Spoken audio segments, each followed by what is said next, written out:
I think it's a fascinating topic because it is truly European.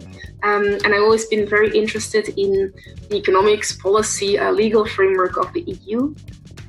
While most aid measures come from the member states' budgets, it is of course important to have a kind of supranational EU-level control of state aid, and this is to ensure that we still maintain our level playing field and to ensure that competition is not distorted for the companies that directly compete across the borders. Well, I think it is very important. If we follow the recent news and also policy measures that have been put in place, I think we can all agree that state aid has been very important. So hence I would say the very important role of the EU there to have a bit a coordinating role and to make sure that, although it is very important to provide liquidity to the market, to still ensure that this level playing field is not too much distorted. So I would say from an EU perspective, the supranational control is certainly desirable and necessary there.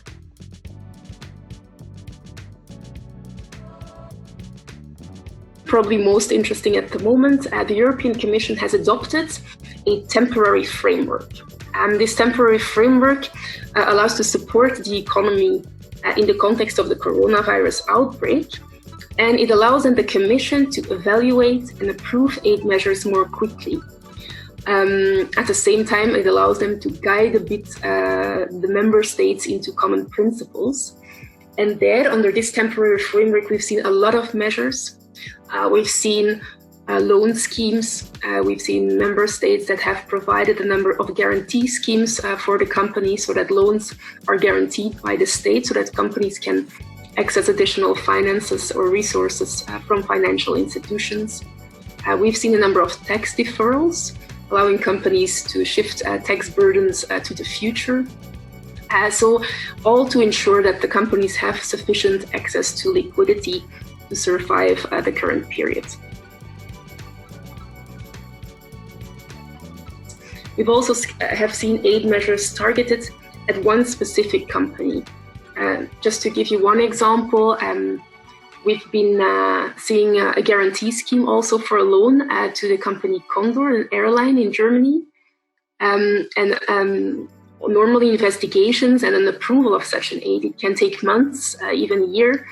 We do not have this time now. So under this temporary framework that the Commission has developed, we now see that evaluations are taken rapidly.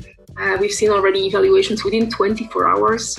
And indeed, as I mentioned, at the same time, it allows the Commission to guide a bit the member states and set out common principles to act with the state aid to ensure that the competition distortions really remain quite limited.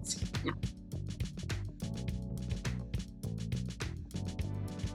Of course, so independent media, the dissemination of accurate information, it is always very important at all times, and not only in crisis times, but also beyond.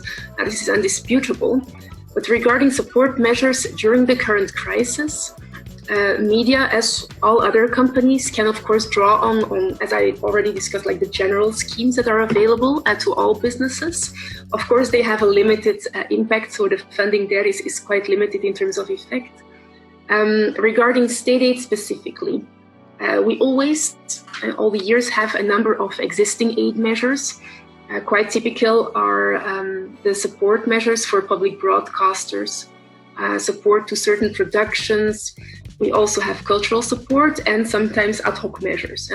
Belgium quite a while ago had, for example, a scheme that supported the training of young journalists.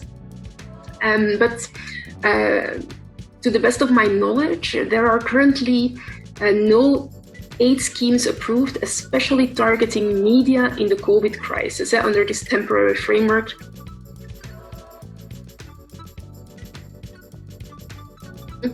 Yeah, I don't really agree with his criticism. It is, of course, true that we have to monitor the current support measures in the sense that they can never become overcompensations. And so we have to be able to compensate for damages caused by the current crisis, but it is very important that we do not overcompensate the companies. That is not necessary. However, it is important to help our industries through the consequences of the confinement measures, and so the effects of this pandemic. So it is necessary that we have a number of support measures.